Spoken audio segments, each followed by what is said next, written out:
আসসালামু আলাইকুম। কেমন আছেন আপনারা সবাই? আশা করি অনেক ভালো আছেন। আপনাদের দোয়ায় আল্লাহর রহমতে আমরাও ভালো আছি। চলুন আজকে আপনাদের সাথে একটা জিনিস শেয়ার করি।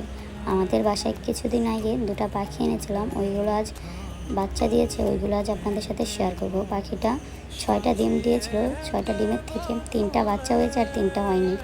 তো দেখতে দেখতে আমাদের টুনটুনগুলো অনেকটাই বড় হয়ে গিয়েছে, প্রায় ওরা শিখেছে আবার শিখিওনি। তো এইগুলো আজ আপনাদেরকে দেখাবো যে কে কতটুকু বড় হয়েছে। তো হলুদটা এতটা হয়নি, বাট ও অনেক কিউট, তাই না? ওকে নিয়ে একটু খেলুগুলো করছিলাম। ও তো আমার সাথে রেগে খুব ফায়ার হয়ে আছে যে ওকে কেন বাসা থেকে বের করলাম। আর ও তো জানে না অনেক দিন হয়ে গিয়েছে, ওদেরকে দেখাশোনা তো আমরাই করতে হবে। ওদেরকে আমরা খাঁচা থেকে বের করে আনলে তো ওদের মা বাবা আবার নতুন ডিম দেবে, এর জন্য। তো ভাই তো একদম রেগে আছে ওর ভাইয়ের, যে ওকে কেন আনলাম, কিছু বলতেই পারছে না। তো আপনারা অবশ্যই দোয়া করবেন এবং আমাদের পাশে থাকবেন যেন আমরা